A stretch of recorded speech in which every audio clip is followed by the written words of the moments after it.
വചനാഗ്നി വചനാഗ്നി ആത്മാവിൽ അഭിഷേക വചനാഗ്നി വചനാഗ്നി വചനാഗ്നി ആത്മാവിൽ അഭിഷേക വചനാഗ്നി ദേശങ്ങൾ രാജ്യങ്ങൾ ഗോത്രങ്ങൾ വംശങ്ങളെങ്ങും അറിയട്ടെ വചനാഗ്നി ദേശങ്ങൾ രാജ്യങ്ങൾ ഗോത്രങ്ങൾ വംശങ്ങളെങ്ങും പടരട്ടെ വചനാഗ്നി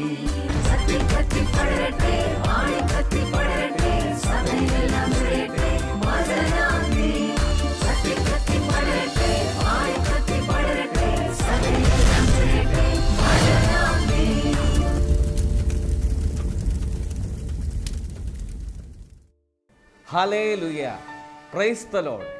യേശുവിൽ എത്രയും സ്നേഹം നിറഞ്ഞ ദൈവജനമേ, ഷാലോം ടെലിവിഷൻ്റെ ഈ വചനാഗ്നി ശുശ്രൂഷയിലേക്ക് ഏറ്റവും ഹൃദ്യമായിട്ട് നിങ്ങളെ സ്വാഗതം ചെയ്യുകയാണ്. വചനം കേൾക്കുമ്പോൾ തന്നെ പരിശുദ്ധാത്മാവിൻ്റെ അഭിഷേകം ഉണ്ടാകും. അപ്പോസ്തല പ്രവർത്തനം 10:44 പത്രോസ് ഇത് പറഞ്ഞുകൊണ്ടിരിക്കെ കേട്ടിരുന്ന എല്ലാവരുടെയും മേൽ പരിശുദ്ധാത്മാവ് ഇറങ്ങി വന്നു. ഈ ശുശ്രൂഷയിൽ പങ്കെടുക്കുമ്പോൾ ഏത് സ്ഥലത്തു നിന്നാണെങ്കിലും ഏത് കുടുംബത്തിൽ നിന്നാണെങ്കിലും നിങ്ങൾ വചനം കേൾക്കുമ്പോൾ ഈ വചന ശുശ്രൂഷയിൽ ആത്മാർത്ഥമായിട്ട് പങ്കെടുക്കുമ്പോൾ പ്രിയപ്പെട്ട സഹോദരങ്ങളെ, ദൈവത്തിൻ്റെ വലിയ ശക്തിയും പരിശുദ്ധാത്മാവിൻ്റെ വലിയ ഇടപെടലും ഈ സമയത്ത് തന്നെ ഉണ്ടാകട്ടെ എന്ന് പ്രത്യേകമായിട്ട് പ്രാർത്ഥിക്കുകയാണ്. അതുകൊണ്ട് തന്നെ ഈ വചനത്തെ ഹൃദയപൂർവ്വം സ്വീകരിക്കുക. വചനത്തെ സ്വീകരിക്കുമ്പോൾ തന്നെ ദൈവത്തിൻ്റെ വലിയ കരുണ ഒഴുകുകയാണ്. അതുകൊണ്ട് ഈ ശുശ്രൂഷയിൽ ദൈവത്തിൻ്റെ വലിയ കരുണ ഉണ്ടാകുന്നതിന് വേണ്ടി നമുക്ക് ഒരുമിച്ച് പ്രാർത്ഥിക്കാം. വചനത്തെ സ്വീകരിക്കുന്നവരാണ് പരിശുദ്ധ അമ്മയെപ്പോലെ വചനത്തെ സ്വീകരിച്ച് വചനത്തെ ഹൃദയത്തിൽ സംവഹിക്കുവാനുള്ള കൃപയ്ക്ക് വേണ്ടി പ്രാർത്ഥിക്കാം. ദൈവം എല്ലാവരെയും ഈ വചന ശുശ്രൂഷയിലൂടെ ദൈവത്തിൻ്റെ വലിയ കരുണ വെളിപ്പെട്ട് കിട്ടുന്നതിന് കാരണമായിട്ട് തീരട്ടെ എന്ന് ഞാൻ ആശംസിക്കുന്നു. യേശുവിൽ സ്നേഹമുള്ളവരെ, പീഡാനുഭവത്തിൻ്റെയും കുരിശുമരണത്തിൻ്റെയും അതോടൊപ്പം തന്നെ പരിത്യാഗത്തിൻ്റെയും പുണ്യദിനങ്ങളിലൂടെ കടന്നു പോകുമ്പോൾ ഇന്ന് കർത്താവ് നമുക്ക് വേണ്ടി ഒരുക്കിയിരിക്കുന്നത് യേശുവിൻ്റെ പീഡാനുഭവവും മനുഷ്യൻ്റെ മാനസാന്തരവും എന്ന വിഷയത്തെക്കുറിച്ച് പ്രാർത്ഥിക്കുവാനും ധ്യാനിക്കുവാനുമാണ്. ഈശോയുടെ കുരിശുമരണം എല്ലാ മക്കളെയും ക്രിസ്തുവിലേക്കും രക്ഷയിലേക്കും അടുപ്പിക്കുന്നു എന്ന് നമുക്കറിയാം. യോഹന്നാൻ്റെ സുവിശേഷത്തിലെ 1-ാം അധ്യായം 29-ാമത്തെ വചനമാണ് നമ്മൾ ഇന്ന് ധ്യാനിക്കുന്നത്. അടുത്ത ദിവസം യേശു തൻ്റെ അടുത്തേക്ക് വരുന്നത് കണ്ട് യോഹന്നാൻ പറഞ്ഞു, ഇതാ ലോകത്തിൻ്റെ പാപം നീക്കുന്ന ദൈവത്തിൻ്റെ കുഞ്ഞാട്. യേശുവിനെ കണ്ട് യോഹന്നാൻ പറയുക, സ്നാപക യോഹന്നാൻ പറയുകയാണ്, ഇതാ ലോകത്തിൻ്റെ പാപങ്ങൾ നീക്കുന്ന ദൈവത്തിൻ്റെ കുഞ്ഞാട്. ഈശോയുടെ പീഡാസഹനങ്ങളിലൂടെ കടന്നു പോകുമ്പോൾ ഈ പീഡാസഹനത്തിൻ്റെ ഓർമ്മയായിരിക്കുമ്പോൾ നമുക്കെല്ലാവർക്കും അറിയാം, ഈ പീഡകളും ഈ സഹനങ്ങളും മനുഷ്യൻ്റെ പാപത്തിനുള്ള പരിഹാരമായിരുന്നു. അതുകൊണ്ടാണ് റോമാലേഖനം 5-ാം അധ്യായം 12-ാമത്തെ തിരുവചനം, ഒരു മനുഷ്യൻ്റെ പാപം മൂലം ലോകത്തിലേക്ക് മരണം കടന്നു വന്നു. ആദത്തിൻ്റെ പാപം മൂലം ആദത്തിൻ്റെ പിന്തുടർച്ചക്കാരായ എല്ലാവരുടെയും പാപങ്ങൾ അതിലൂടെ തന്നെ തിന്മ കടന്നു വന്നു. എന്നാൽ അതിന് പരിഹാരം ചെയ്യപ്പെടുന്നത് കർത്താവിൻ്റെ കുരിശുമരണത്തിലൂടെയാണ്. പ്രിയപ്പെട്ട സഹോദരങ്ങളെ, ഈ കുരിശുമരണം എനിക്കും നിങ്ങൾക്ക് വേണ്ടിയാണ്. ഈ കുരിശുമരണം നമ്മുടെ വീണ്ടെടുപ്പിന് വേണ്ടിയാണ്. ഈ കുരിശുമരണം നമ്മുടെ രക്ഷയ്ക്ക് വേണ്ടിയാണ്. ഈ കുരിശുമരണം നമ്മുടെ വിശുദ്ധീകരണത്തിന് വേണ്ടിയാണ്. ഗലാത്യ ലേഖനം 1-ാം അധ്യായം 4-ാമത്തെ തിരുവചനം, തിന്മ നിറഞ്ഞ ഈ ലോകത്ത് നിന്ന് നമ്മളെ വീണ്ടെടുക്കുന്നതിന് വേണ്ടി പിതാവിൻ്റെ ഇഷ്ടമനുസരിച്ച് അവൻ നമ്മുടെ പാപങ്ങൾക്ക് വേണ്ടി സ്വന്തം ജീവൻ പരിഹാര ബലിയായിത്തീർന്നു.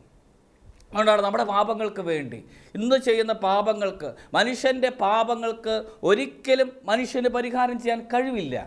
മനുഷ്യൻ്റെ പാപങ്ങൾക്ക്, ഒരു വ്യക്തിയുടെ പാപത്തിന് പരിഹാരം ചെയ്യാൻ ഒരു വ്യക്തിക്ക് കഴിയില്ല. അതിനൊരു പരിഹാരമായിട്ട് സ്വർഗത്തിൻ്റെ ഇടപെടലുണ്ടാകണം. അതുകൊണ്ടാണ് സ്വർഗത്തിൻ്റെ ഇടപെടലാണ് പിതാവായ ദൈവം തൻ്റെ പുത്രനെ ഈ ലോകത്തിലേക്ക് അയച്ചത്, പാപ പരിഹാരത്തിന് വേണ്ടി. അവൻ നമ്മുടെ പാപങ്ങൾക്കുള്ള പരിഹാരമാണ്. ഈശോയുടെ കാൽവരിയിലെ മരണം എല്ലാ മനുഷ്യരുടെയും പാപങ്ങൾക്കുള്ള പരിഹാരമാണ്. അതുകൊണ്ട് ഈ പരിഹാരബലിയെക്കുറിച്ച് ധ്യാനിക്കുമ്പോൾ പ്രിയപ്പെട്ട സഹോദരങ്ങളെ, ദൈവത്തിൻ്റെ കുരിശുമരണത്തെക്കുറിച്ച് ധ്യാനിച്ചുകൊണ്ട് ഒരു വിശുദ്ധ ജീവിതം നയിക്കാൻ വിളിക്കപ്പെട്ടവരാണ് ഞാൻ നിങ്ങളും. ഇനി ഒരിക്കലും പാപത്തിൽ ജീവിക്കാൻ വിളിക്കപ്പെട്ടവനല്ല. നീ പാപിയായിട്ട് ഇനി ജീവിതകാലത്ത് ജീവിക്കാനായിട്ട് വിളിക്കപ്പെട്ടവനല്ല. ദൈവത്തിൻ്റെ കരുണയും ദൈവത്തിൻ്റെ സ്നേഹവും ദൈവത്തിൻ്റെ വേദനകളും തിരിച്ചറിഞ്ഞ് വിശുദ്ധനാകാൻ വിളിക്കപ്പെട്ടവനാണ്. അതുകൊണ്ട് ഓർക്കുക, നമ്മുടെ വിളി വിശുദ്ധനാകാൻ വിളിക്കപ്പെട്ടവരാണ്. എല്ലാ പാപങ്ങൾക്കുള്ള പരിഹാരം ഈശോയുടെ തിരുരക്തം കൊണ്ടാണ്. അതുകൊണ്ടാണ് 1 യോഹന്നാൻ 1-ാം അധ്യായം 7-ാമത്തെ തിരുവചനം, അവൻ്റെ രക്തം കൊണ്ട് നാം വിശുദ്ധീകരിക്കപ്പെടുകയാണ്. അവൻ്റെ രക്തം കൊണ്ടാണ് നമ്മൾ വിശുദ്ധീകരിക്കുക, അവൻ്റെ രക്തത്താൽ നമ്മൾ വിശുദ്ധീകരിക്കപ്പെടുകയാണ്.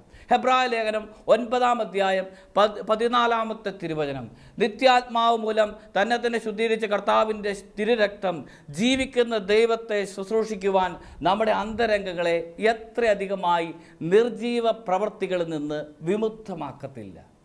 അതുകൊണ്ട് ഈശോയുടെ തിരുരക്തമാണ് ഒരു വ്യക്തിയുടെ പാപത്തിനുള്ള പരിഹാരം. ഈശോയുടെ പീഡകളാണ്. അതുകൊണ്ട് ഈ നോമ്പുകാലത്തിൽ എല്ലാവരും ഈശോയുടെ പീഡാസഹനങ്ങളെക്കുറിച്ച് ധ്യാനിക്കണം. ഈ നോമ്പുകാലത്തിൽ ഈശോ അനുഭവിച്ച കുരിശിലെ ബലിയുടെ ഓർമ്മകളിലൂടെ കടന്നു പോകണം. നീ ജീവിക്കേണ്ടത് ഈശോയുടെ പീഡാനുഭവങ്ങളിൽ ചിന്തിച്ചുകൊണ്ടാണ്. അതുകൊണ്ടാണ് ഈ വചനത്തിൽ നമ്മൾ കാണുക, യെശയ്യായുടെ പുസ്തകത്തിൽ 52-ാം അധ്യായം 14-ാമത്തെ തിരുവചനം ഈശോയുടെ പീഡാനുഭവങ്ങളുടെ ആധിക്യം വെളിപ്പെടുത്തി കിട്ടുന്നുണ്ട്. അവനെ കണ്ടവർ അമ്പരന്ന് പോയി, മനുഷ്യനൊന്ന് തോന്നാത്ത വിധം വിരൂപനായിരുന്നു, അവൻ്റെ മുഖം മനുഷ്യൻ്റേതായിരുന്നില്ല. അത്രമാത്രം വേദന സഹിച്ച ഈശോയെ യെശയ്യാ പ്രവാചകൻ വെളിപ്പെടുത്തി തരുന്നുണ്ട്.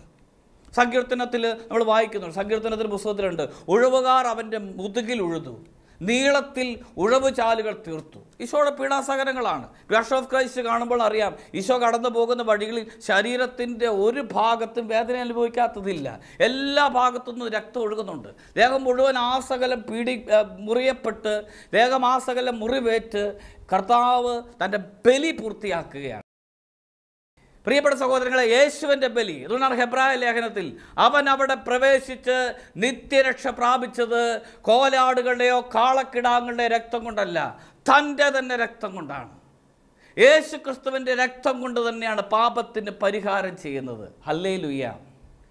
യേശു ക്രിസ്തുവിൻ്റെ രക്തം, യേശുവിൻ്റെ പീഡാസഹനം നമ്മുടെ പാപങ്ങൾക്കുള്ള പരിഹാരമാണ്. യേശുവിൻ്റെ കുരിശിലെ ബലി നമ്മുടെ പാപങ്ങൾക്കുള്ള പരിഹാരമാണ്. അതുകൊണ്ടാണ് ഈ പീഡാനുഭവത്തെക്കുറിച്ച് ധ്യാനിച്ചുകൊണ്ട് നീ വിശുദ്ധ ജീവിതം നയിക്കണം. ഈ പീഡാനുഭവമാണ് നിന്നെ വിശുദ്ധിയിലേക്ക് നയിക്കേണ്ടത്.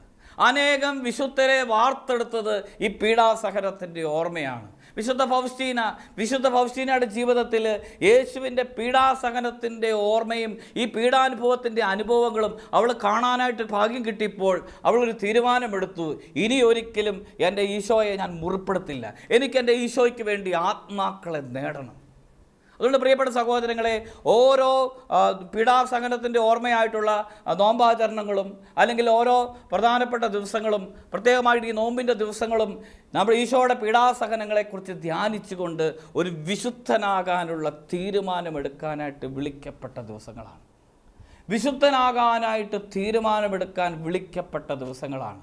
വിശുദ്ധനാകുന്നത് എന്തിനു വേണ്ടിയാണ്? എൻ്റെ ഈശോയുള്ള സ്നേഹത്തെ പ്രതി, ആ കുരിശിലെ ഈശോയോടുള്ള സ്നേഹത്തെ പ്രതി, ആ കുരിശിലെ ഈശോയോടുള്ള സ്നേഹം നീ ധ്യാനിക്കണം. ആ കുരിശിലെ മുറിവുകളെ നീ ധ്യാനിക്കണം. ഈശോയുടെ പീഡകൾ നിൻ്റെ മനസ്സിലേക്ക് കടന്നു വരണം. നമ്മൾ വായിക്കുന്ന വചനത്തിലുണ്ട്, മർക്കോസിൻ്റെ സുവിശേഷം 14-ാം അധ്യായം 65-ാമത്തെ തിരുവചനം, അവർ അവനെ തുപ്പുകയും അവൻ്റെ മുഖം മൂടിക്കെട്ടിയതിന് ശേഷം അവനെ മുഷ്ടി കൊണ്ട് ചുരുട്ടി ഇടിക്കുകയും അവൻ്റെ ശരീരത്തിൽ ചെകിടത്തടിക്കുകയും ചെയ്ത് അത്രമാത്രം ഈശോയെ മുറിപ്പെടുത്തുന്ന ഒരു രംഗം നമ്മൾ പീഡാനുഭവത്തിൽ കാണാൻ പറ്റും. ഈശോയെ മുറിപ്പെടുത്തുന്ന രക്തം.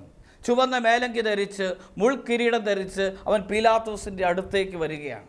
എല്ലാവിധത്തിലും നിന്ദിക്കപ്പെടുന്ന ഈശോയുടെ ചിത്രം, എല്ലാവിധത്തിലും തിരസ്കരിക്കപ്പെടുന്ന ഈശോയുടെ ചിത്രം ആ കുരിശിൻ്റെ വഴിയിൽ കാണാൻ കഴിയും.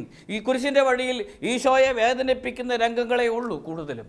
കുരിശിൻ്റെ വഴിയിൽ ഈശോയെ അസഹ്യപ്പെടുത്തുന്ന ഒത്തിരി അനുഭവങ്ങളുണ്ട്. കുരിശിൻ്റെ വഴിയിൽ ഈശോയെ നിന്ദിക്കുന്ന ഒത്തിരി അധികം അനുഭവമുണ്ട്. കുരിശിൻ്റെ അവസാന മരണസമയത്ത് തന്നെ ഇടതുവശത്തുള്ള കള്ളൻ പറയുന്നുണ്ട്, നിന്നെ ഞങ്ങളെയും രക്ഷിക്കുക. അങ്ങനെ എല്ലാവിധത്തിലും നിന്ദിക്കുകയാണ്. പടയാളികൾ അവനെ ചമ്മട്ടി കൊണ്ടടിക്കുന്നു. നിന്ദാപമാനമാണ്. കുരിശിലെ മരണം തന്നെ ഏറ്റവും വലിയ പാപിക്ക് കൊടുക്കുന്ന ഏറ്റവും വലിയ ശിക്ഷയുടെ അടയാളമാണ്. കുരിശിലെ മരണം തന്നെ ഒരു വ്യക്തി എത്രമാത്രം വെറുക്കപ്പെട്ടവനാണെന്ന് സമൂഹത്തിൽ ചിത്രീകരിക്കപ്പെടുകയാണ്. അതുകൊണ്ട് പ്രിയപ്പെട്ട സഹോദരങ്ങളെ, ഇത് ദൈവത്തിൻ്റെ പദ്ധതിയായിരുന്നു. ഇത് ദൈവത്തിൻ്റെ ഇഷ്ടമായിരുന്നു, ദൈവത്തിൻ്റെ പദ്ധതി. പറുദീസായിൽ ദൈവകൃപ നഷ്ടപ്പെട്ട് ഏദനിൽ നിന്ന് പറിച്ചെറിയപ്പെട്ട ആദ്യ മനുഷ്യനെ വീണ്ടെടുക്കാൻ ദൈവം തൻ്റെ പുത്രനെ ലോകത്തിലേക്ക് അയച്ചു. പറുദീസായിൽ നഷ്ടപ്പെട്ട ചൈതന്യം വീണ്ടെടുക്കുന്നതിന് ഒരു പരിഹാര ബലി ആവശ്യമായിരുന്നു. പറുദീസായിൽ നഷ്ടപ്പെട്ട ദൈവകൃപ വീണ്ടെടുക്കുന്നതിന് ഒരു പരിഹാരം ആവശ്യമായിരുന്നു. ആ പരിഹാരം ദൈവം തൻ്റെ പുത്രനെ അയച്ചുകൊണ്ടാണ് പരിഹാരം ചെയ്യുന്നത്. ആ പരിഹാരം യേശുക്രിസ്തുവിൻ്റെ പീഡകളിലൂടെയാണ് സാധ്യമാകുന്നത്. അതുകൊണ്ട് പ്രിയപ്പെട്ട സഹോദരങ്ങളെ, ഓർക്കുക, ഈ ദിവസങ്ങളിൽ നമ്മൾ വീണ്ടെടുക്കപ്പെട്ടവരാണ്, വീണ്ടെടുക്കപ്പെട്ട വ്യക്തിയാണ് എന്ന് തിരിച്ചറിവുണ്ടാവുക. വീണ്ടെടുക്കപ്പെട്ടവൻ കൃപയുള്ള വ്യക്തിയാണ്. അതുകൊണ്ടാണ് ലൂക്കാസ് സുവിശേഷത്തിൽ ധൂർത്തപുത്രൻ്റെ ഉപമയിൽ ധൂർത്തപുത്രൻ വീട്ടിലേക്ക് വരാൻ തീരുമാനമെടുക്കുമ്പോഴാണ് പുറത്ത് അവന് വേണ്ടി കാത്തിരിക്കുന്ന, വഴിയരികിൽ അവൻ്റെ വരവ് കാത്തിരിക്കുന്ന പിതാവിൻ്റെ ചിത്രം. ഇതാണ് നമ്മുടെ സ്വർഗസ്ഥനായ പിതാവിൻ്റെ ചിത്രം. മനുഷ്യൻ്റെ വീണ്ടെടുപ്പിന് വേണ്ടി, മനുഷ്യൻ്റെ തിരിച്ചു വരവിന് വേണ്ടി കാത്തിരിക്കുന്ന ഒരു ദൈവം, മനുഷ്യൻ്റെ തിരിച്ചു വരവിന് വേണ്ടി കാത്തിരിക്കുന്ന ഒരു ദൈവം. അപ്പോൾ അനേകം നിലവിളികളും അനേകം വേദനകളും ബൈബിളിലുടനീളം കാണാൻ പറ്റും. ഏറ്റവും വലിയ വേദന ഈശോയുടെ വേദനയാണ്. ഏറ്റവും വലിയ സഹനം ഈശോയുടെ സഹനമാണ്. ഈ സഹനം എനിക്കും നിങ്ങൾക്ക് വേണ്ടിയാണ്. ഈ സഹനം നമ്മുടെ വിശുദ്ധീകരണത്തിന് വേണ്ടിയാണ്. ഈ സഹനം നമ്മുടെ രക്ഷയ്ക്ക് വേണ്ടിയാണ്. നീ രക്ഷിക്കപ്പെടണമെങ്കിൽ ഈശോയുടെ പീഡാനുഭവങ്ങളിലൂടെ കടന്നു പോവുക, ഈശോയുടെ മുറിവുകളിലൂടെ കടന്നു പോവുക. ഈ നോമ്പ് കാലത്തിൽ ഈശോയുടെ പീഡാനുഭവമായിരിക്കണം നിൻ്റെ ധ്യാന വിഷയം. ഈ നോമ്പ് കാലത്തിൽ ദൈവത്തിൻ്റെ കരുണയിൽ നീ ആശ്രയിച്ച് മുന്നോട്ട് പോകാനാണ്. നീ വിളിക്കപ്പെട്ട വ്യക്തിയാണ്. ഈ പീഡാനുഭവങ്ങളെക്കുറിച്ച് ധ്യാനിച്ച് ഒരു വിശുദ്ധനാകാനുള്ള വിളി സ്വീകരിച്ച വ്യക്തിയാണ്. അതുകൊണ്ടാണ് റോമാലേഖനം 6-ാം അധ്യായം 3-ാമത്തെ തിരുവചനം, യേശു ക്രിസ്തുവിനോട് ഐക്യപ്പെടാൻ ജ്ഞാനസ്നാനം സ്വീകരിച്ച നാം എല്ലാവരും അവൻ്റെ മരണത്തോട് ഐക്യപ്പെടാനാണ് ജ്ഞാനസ്നാനം സ്വീകരിച്ചതെന്ന് നിങ്ങൾക്കറിഞ്ഞുകൂടെ. യേശു ക്രിസ്തുവിൻ്റെ മരണത്തോട് ഐക്യപ്പെടാൻ വിളിക്കപ്പെട്ടവർ. നമ്മുടെ മാമോദീസ അത് തന്നെയാണ്. നമ്മുടെ മാമോദീസ യേശു ക്രിസ്തുവിൻ്റെ പീഡാനുഭവങ്ങളിൽ പങ്കുചേരാൻ വിളിക്കപ്പെട്ടവരാണ്. പ്രിയപ്പെട്ട സഹോദരങ്ങളെ, ഒരു കുടുംബത്തിൽ വേദനകളുണ്ട്. ഒരു സമൂഹത്തിൽ ജീവിക്കുമ്പോൾ ഒത്തിരിയധികം വേദനകളിലൂടെ നീ കടന്നു പോകേണ്ടി വരും. എല്ലാ വേദനകളും ഈശോയുടെ പീഡാനുഭവങ്ങളോട് ചേർത്ത് വയ്ക്കുമ്പോൾ ഓർക്കണം, നിനക്ക് വേണ്ടി മുറിയപ്പെട്ട ദൈവം നിൻ്റെ മുമ്പിലൂടെ കടന്നു പോയിട്ടുണ്ട്. നിനക്ക് വേണ്ടി മുറിവുകൾ സഹിച്ച നമ്മുടെ ഈശോ നിൻ്റെ മുന്നിലൂടെ കടന്നു പോയിട്ടുണ്ട്. മുറിവേറ്റവൻ നിൻ്റെ മുമ്പേ പോയിട്ടുള്ളത് കൊണ്ട് തന്നെ മുറിവുകളോടുകൂടി നീ പോകുമ്പോൾ ഓർക്കണം, നിൻ്റെ മുറിവുകളെല്ലാം ഈശോയുടെ തിരുമുറിവിനോട് ചേർത്ത് വയ്ക്കപ്പെടണം. നിൻ്റെ വേദനകളെല്ലാം ഈശോയുടെ സഹനങ്ങളോട് ചേർത്ത് വയ്ക്കാൻ വിളിക്കപ്പെട്ടവരാണ്. അതുകൊണ്ടാണ് റോമാലേഖനം 3-ാം അധ്യായം 23-ാമത്തെ തിരുവചനം, എല്ലാവരും പാപം ചെയ്ത് ദൈവമഹത്വത്തിന് അയോഗ്യരായി അവർ അവിടുത്തെ കൃപയാൽ യേശുക്രിസ്തു വഴിയുള്ള വീണ്ടെടുപ്പിലൂടെ സൗജന്യമായി നീതീകരിക്കപ്പെടുന്നു. പാപം ചെയ്ത് ദൈവമഹത്വത്തിന് അയോഗ്യരായ വ്യക്തി വീണ്ടെടുക്കപ്പെടുന്നത് ഈശോയുടെ പാപ പരിഹാര ബലി വഴിയാണ്. അതുകൊണ്ടാണ് പത്രോസ്ലീഹായുടെ ലേഖനത്തിൽ 1 പത്രോസ് 1:18, പിതാക്കന്മാരിൽ നിന്ന് നിങ്ങൾക്ക് ലഭിച്ച വ്യർത്ഥമായ ജീവിത രീതിയിൽ നിന്ന് നിങ്ങൾ വീണ്ടെടുക്കപ്പെട്ടത് നശ്വരമായ സ്വർണമോ വെള്ളിയോ കൊണ്ടല്ല, മറിച്ച് കറയോ കളങ്കമോ ഇല്ലാത്ത യേശു ക്രിസ്തുവിൻ്റെ അമൂല്യമായ രക്തം കൊണ്ടാണ്. യേശു ക്രിസ്തുവിൻ്റെ അമൂല്യമായ രക്തം കൊണ്ടാണ് നമ്മൾ വീണ്ടെടുക്കപ്പെടുന്നത്. അതുകൊണ്ടാണ് യെശയ്യായുടെ പുസ്തകം 53-ാം അധ്യായം 5-ാമത്തെ തിരുവചനം, നമ്മുടെ അതിക്രമങ്ങൾക്ക് വേണ്ടി അവൻ മുറിവേൽപ്പിക്കപ്പെട്ടു, നമ്മുടെ അതിക്രമങ്ങൾക്ക് വേണ്ടി അവൻ ക്ഷതമേൽപ്പിക്കപ്പെട്ടു, അവൻ്റെ മേലുള്ള ശിക്ഷ നമുക്ക് രക്ഷ നൽകി, അവൻ്റെ മുറിവുകളാൽ നാം സൗഖ്യമുള്ളവരായി, അവൻ്റെ മുറിവുകളാൽ നാം സൗഖ്യമുള്ളവരായി, അവൻ്റെ മുറിവുകളാൽ യഥാർത്ഥത്തിൽ നാം രക്ഷിക്കപ്പെട്ടവരായി. രക്ഷിക്കപ്പെടുന്നത് യേശുവിൻ്റെ പീഡാസഹനങ്ങളിലാണ്. നീ വീണ്ടെടുക്കപ്പെടുന്നത് യേശുവിൻ്റെ പീഡാസഹനങ്ങളിലാണ്. പഴയ നിയമത്തിൽ നമുക്ക് കാണാനായിട്ട് കഴിയും, മനുഷ്യൻ്റെ പാപം ഒരു കുഞ്ഞാടിൻ്റെ ശിരസിൽ വെച്ചിട്ട് അതിനെ വിടുക, അതിനെ ബലിയർപ്പിക്കുകയാണ്. എല്ലാ പാപങ്ങളും ഒരു കുഞ്ഞാടിൻ്റെ ശിരസിൽ വയ്ക്കുകയാണ്. ഈ കുഞ്ഞാടിനെ ബലിയർപ്പിച്ച് മനുഷ്യൻ്റെ പാപങ്ങൾക്ക് പരിഹാരം ചെയ്യുകയാണ്. പുതിയ നിയമത്തിൽ ഒരു കുഞ്ഞാടല്ല, കുഞ്ഞാട് ഒരു മനുഷ്യനാണ്. ആ മനുഷ്യൻ ദൈവ മനുഷ്യനാണ്. യേശു ക്രിസ്തുവിൻ്റെ ജീവനുള്ള ദൈവത്തിൻ്റെ ആ യേശു ക്രിസ്തുവിൻ്റെ പീഡാസഹനങ്ങളുടെ യോഗ്യതയാലാണ് നീ രക്ഷ പ്രാപിക്കുന്നത്. യേശു ക്രിസ്തുവിൻ്റെ പീഡകളുടെ യോഗ്യതയാൽ നമ്മുടെ പാപ പരിഹാരം സംഭവിക്കുകയാണ്. അതുകൊണ്ടാണ് എഫേസോസുകാർക്ക് ഇത് ലേഖനം 1-ാം അധ്യായം 7-ാമത്തെ തിരുവചനം, അവൻ്റെ കൃപയുടെ സമൃദ്ധിക്കൊത്ത് ക്രിസ്തുവിൽ പാപമോചനവും അവൻ്റെ രക്തം വഴി നമുക്ക് രക്ഷയും കൈവന്നിരിക്കുന്നു. അവൻ്റെ രക്തം വഴി നമുക്ക് രക്ഷ വന്നിരിക്കുന്നു. Hallelujah, hallelujah, praise the Lord. അവൻ്റെ രക്തം വഴി, അവൻ്റെ പീഡ വഴി, അവൻ സഹിച്ച മുറിവുകൾ വഴി, അവനേറ്റ നിന്ദാപമാനങ്ങൾ വഴി, പ്രിയപ്പെട്ട സഹോദരങ്ങളെ, യേശുവിൻ്റെ പീഡാസഹനങ്ങളുടെ യോഗ്യതയാലാണ് നാം രക്ഷിക്കപ്പെട്ടവരെന്ന് അറിയണം. യേശുവിൻ്റെ പീഡകളുടെ യോഗ്യതയാലാണ് നാം വിശുദ്ധീകരിക്കപ്പെടുന്നതെന്ന് നമ്മൾ അറിയണം. യേശുവിൻ്റെ പീഡാസഹനങ്ങളെക്കുറിച്ച് റോമാലേഖനത്തിൽ പൗലോസ് ലീഹ 5-ാം അധ്യായം 6-7 തിരുവചനങ്ങൾ നമ്മൾ വായിക്കുന്നുണ്ട്. നാം ബലഹീനരായിരിക്കെ നിർണയിക്കപ്പെട്ട സമയത്ത് ക്രിസ്തു പാപികൾക്ക് വേണ്ടി മരിച്ചു. നീതിമാന് വേണ്ടി പോലും ആരെങ്കിലും മരിക്കുക പ്രയാസമാണ്. ഒരുപക്ഷെ ഒരു നല്ല മനുഷ്യന് വേണ്ടി മരിക്കാൻ വല്ലവരും തുനിഞ്ഞെന്ന് വരാം. എന്നാൽ നാം പാപികളായിരിക്കെ ക്രിസ്തു നമുക്ക് വേണ്ടി മരിച്ചു. അങ്ങനെ നമ്മോടുള്ള തൻ്റെ സ്നേഹം ദൈവം പ്രകടമാക്കിയിരിക്കുന്നു. പാപികളായ മനുഷ്യർക്ക് വേണ്ടി ദൈവം തൻ്റെ പുത്രനെ ബലിയായി നൽകിയത് വഴിയായി ദൈവത്തിൻ്റെ സ്നേഹവും കരുണയും മനുഷ്യർക്ക് വെളിപ്പെടുത്തുകയാണ്. പാപികളായ മനുഷ്യർക്ക് വേണ്ടി ദൈവം തന്നെ ബലിയായി തീർന്നപ്പോൾ ദൈവത്തിൻ്റെ സ്നേഹം, ദൈവത്തിൻ്റെ കരുണ വെളിപ്പെടുത്തുകയാണ്. അതാണ് പ്രിയപ്പെട്ട സഹോദരങ്ങളെ കൊളോസ്യർക്കെഴുതിയ ഇത് ലേഖനം 1-ാം അധ്യായം 20-ാമത്തെ തിരുവചനം. സ്വർഗത്തിലും ഭൂമിയിലും ഉള്ള സകല വസ്തുക്കളെയും അവനിലൂടെ അവിടുന്ന് നമ്മോട് അനുരഞ്ജിപ്പിക്കുകയും അവിടുത്തെ കുരിശിൽ ചിന്തിയ രക്തം വഴി നമ്മളെ വിശുദ്ധീകരിക്കുകയും ചെയ്യുന്നു. എല്ലാത്തിനെയും യേശു ക്രിസ്തുവിൻ്റെ രക്തം വഴി അവിടുത്തെ പീഡാസഹനങ്ങളുടെ യോഗ്യതയാൽ വിശുദ്ധീകരിക്കപ്പെടുന്നു. നീ അനുഗ്രഹം പ്രാപിക്കുന്നത്, നീ രക്ഷ പ്രാപിക്കുന്നത് യേശുവിൻ്റെ പീഡകളെക്കുറിച്ച് ഓർത്തുകൊണ്ടാണ്. ആ പീഡാസഹനത്തിൽ പങ്കുചേർന്നാണ്. ഈ നോമ്പുകാലത്തിൽ ഈ പീഡാസഹനങ്ങൾ നിൻ്റെ ധ്യാന വിഷയമായിരിക്കട്ടെ. പാഷൻ ഓഫ് ക്രൈസ്റ്റ് പല ആവർത്തി കണ്ട് നീ ഈശോയുടെ പീഡാനുസഹനങ്ങളിൽ ഒരുപക്ഷെ ഈ പീഡാസഹനങ്ങളുടെ ആധിക്യം എത്രമാത്രം വലുതാണെന്ന് മനസ്സിലാക്കാൻ കഴിയും. ഈശോ സഹിച്ച പീഡകളുടെ വലിപ്പം നീ അറിയണം. ഈശോ കടന്നുപോയ വേദനയുടെ വഴി നീ കടന്നു പോകണം. അത് നിൻ്റെ സഹനത്തിൽ പ്രത്യാശയാണ്.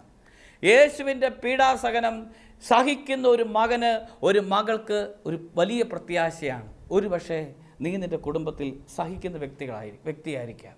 ഒത്തിരി വേദനകൾ, ആരോടും പങ്കുവയ്ക്കാത്ത വേദനകളിലൂടെ കടന്നു പോകുന്ന വ്യക്തിയായിരിക്കാം. ഒത്തിരി മുറിയപ്പെട്ട വ്യക്തിയായിരിക്കാം. ഒത്തിരി തകർന്ന വ്യക്തിയായിരിക്കാം. പ്രിയപ്പെട്ട സഹോദര സഹോദരി, നിൻ്റെ മുറിവുകൾ കാണുന്ന, നിൻ്റെ വേദനകൾ കാണുന്ന കുരിശിൽ മരിച്ച ഈശോ നിൻ്റെ കൂടെയുണ്ട് എന്ന് നീ തിരിച്ചറിയണം. നിനക്ക് വേണ്ടി മുറിയപ്പെട്ട ഈശോ, കുരിശിൽ മരിച്ച ഈശോ നിൻ്റെ മുമ്പേ കടന്നു പോയിട്ടുണ്ടെന്ന് അറിയണം. അതുകൊണ്ടാണ് കുരിശിൽ കടന്ന് അവിടുന്ന് മനുഷ്യമക്കളെ വീണ്ടെടുക്കുകയാണ്. കുരിശിലെ മരണം വഴിയായി നിന്നെ വീണ്ടെടുക്കപ്പെടുകയാണ്. നീ പാപത്തിൽ മരിക്കാനുള്ളവനല്ല, നീ പാപത്തിൽ നശിക്കാനുള്ളവനല്ല. പിശാചിൻ്റെ ശക്തി, പാപത്തിൻ്റെ ശക്തി പൂർണ്ണമായും പരാജയപ്പെടുന്നത് യേശു ക്രിസ്തുവിൻ്റെ കുരിശിലാണ്. കുരിശിന് മുമ്പ് വരെ പിശാച് ഈശോയുടെ പുറകെ, തിന്മയുടെ സ്വാധീനം ഈശോയുടെ പുറകെയുണ്ട്. കാരണം കുരിശിൽ മരിക്കപ്പെട്ടാൽ പിശാച് പൂർണ്ണമായിട്ടും പരാജയപ്പെടുകയാണ് എന്ന് എല്ലാവർക്കും അറിയാം. ആ കുരിശിലെ മരണം വഴിയായി പാപത്തിൻ്റെ ശക്തി പരാജയപ്പെടുകയാണ്. നീ വിശ്വസിക്കണം, നിനക്ക് വേണ്ടി മരിച്ച നിൻ്റെ ഈശോയുടെ ശക്തിയിൽ, ഈശോയുടെ കരുണയിൽ ആശ്രയിച്ചാണ് നീ രക്ഷ പ്രാപിക്കുന്നത്. നീ രക്ഷ പ്രാപിക്കണമെങ്കിൽ ഈശോയുടെ പീഡാനുഭവങ്ങളെ പ്രതി ധ്യാനിച്ചുകൊണ്ട് ഒരു വിശുദ്ധനാകാൻ തീരുമാനമെടുക്കണം. പാപത്തിൽ നശിക്കപ്പെടാനുള്ളവനല്ല. നീ ഒരു ധൂർത്തപുത്രനാകാൻ വിളിക്കപ്പെട്ട വ്യക്തിയല്ല. നീ ഒരു പാപിനിയാകാൻ വിളിക്കപ്പെട്ടവരല്ല. നിൻ്റെ വിളി വിശുദ്ധനാകാനാണ്. നിൻ്റെ വിളി കൃപ നിറഞ്ഞ വ്യക്തിയാകാൻ വിളിക്കപ്പെട്ടവനാണ്. കൃപയിൽ നിറഞ്ഞ് ജീവിക്കുവാനായിട്ട് വിളിക്കപ്പെടാം. കൃപയുള്ള വ്യക്തിയായിട്ട് തീരുന്നതിന് വേണ്ടി നമുക്ക് പ്രാർത്ഥിക്കാം. അവിടുത്തെ കൃപ, അവിടുത്തെ കരുണ, അവിടുത്തെ സ്നേഹം ഈ ദിവസങ്ങളിൽ നീ അനുഭവിക്കണം.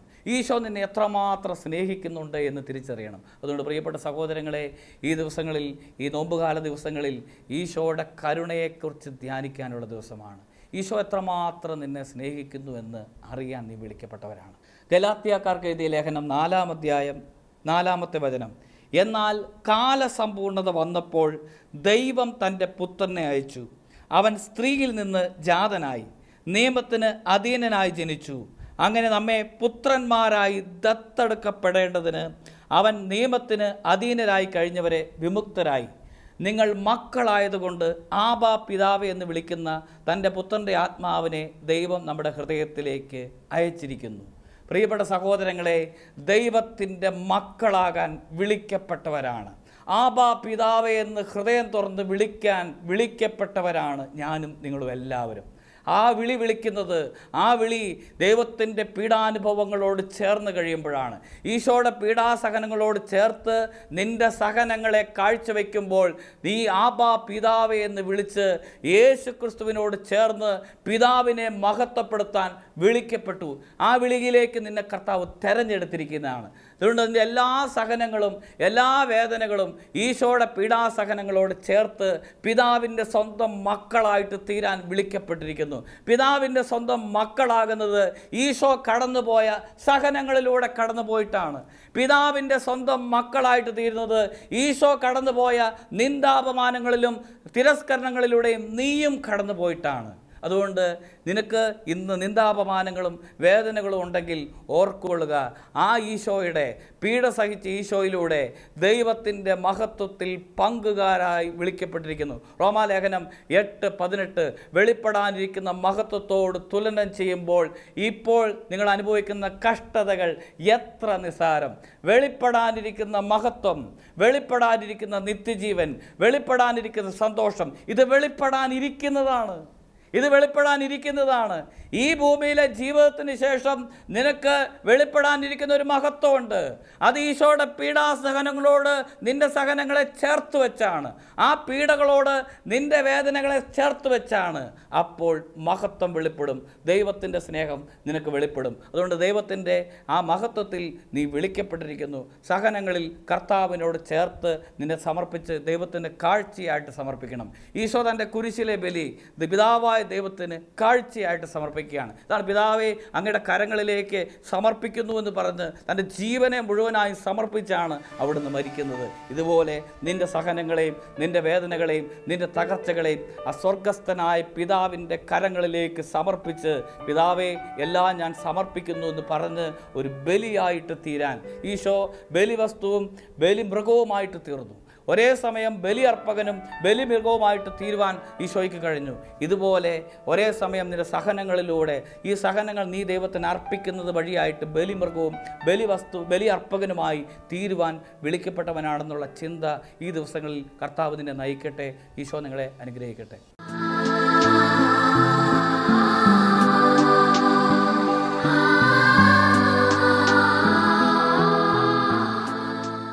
ഒരു നിമിഷം നമുക്ക് കണ്ണുകൾ അടച്ച് പ്രാർത്ഥിക്കാം. കാരുണ്യവാനായ ഈശോയെ, ഈ പീഡാസഹനത്തിൻ്റെ പുണ്യദിവസങ്ങളിലൂടെ കടന്നു പോകുമ്പോൾ എൻ്റെ വേദനകളെ ഞാൻ അങ്ങയുടെ കുരിശോട് ചേർത്ത് സമർപ്പിക്കുകയാണ്. എല്ലാ വേദനകളും എല്ലാ നൊമ്പരങ്ങളും ഏറ്റുവാങ്ങി കുരിശിൽ മരിച്ച ഈശോയെ, അങ്ങേക്ക് ഞങ്ങളുടെ വേദനകൾ എത്രമാത്രം വലുതാണെന്ന് അറിയാൻ, ഞങ്ങളുടെ വേദനകളെ അറിയുന്ന തമ്പുരാനെ അങ്ങയുടെ കരങ്ങളിലേക്ക് ഞങ്ങൾ പൂർണ്ണമായിട്ട് സമർപ്പിക്കുകയാണ്. ഈ പുണ്യ ദിവസങ്ങളിലൂടെ കടന്നു പോകുമ്പോൾ ഏത് വേദനകളിലും എനിക്ക് മുമ്പേ കടന്നുപോയി മുറിവേറ്റ ഈശോയുണ്ട് എന്നുള്ള തിരിച്ചറിവോടുകൂടി എല്ലാം ദൈവത്തിൻ്റെ കരങ്ങളിലേക്ക് സമർപ്പിക്കുവാൻ എനിക്ക് ശക്തി തരണമേ എന്ന് പ്രാർത്ഥിക്കാം.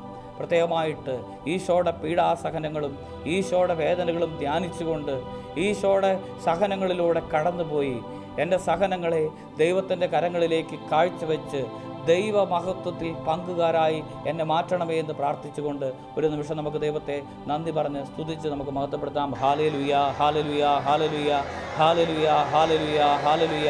ഈശോയെ നന്ദി, ഈശോയെ നന്ദി, ഈശോയെ സ്തുതി. ഹാലലുയ ഹാലലുയ ഹാലലുയ ഹാലലുയ ഹാലലുയ ഹാലലുയ ഹാലലുയ.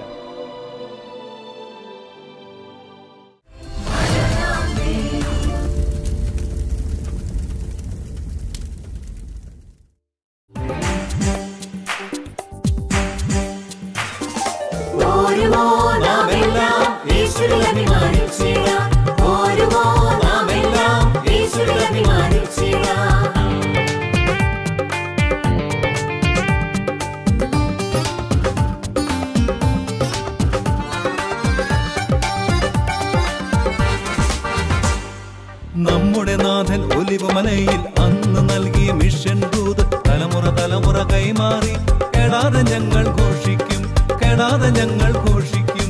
നമ്മുടെ നാഥൻ ഒലിവുമലയിൽ അന്ന് നൽകിയ മിഷൻ ദൂത് തലമുറ തലമുറ കൈമാറി കെടാതെ ഞങ്ങൾ ഘോഷിക്കും, കെടാതെ ഞങ്ങൾ ഘോഷിക്കും. ഓരുമോ നാമെല്ലാം യേശുവിൽ അഭിമാനിച്ചിടാം.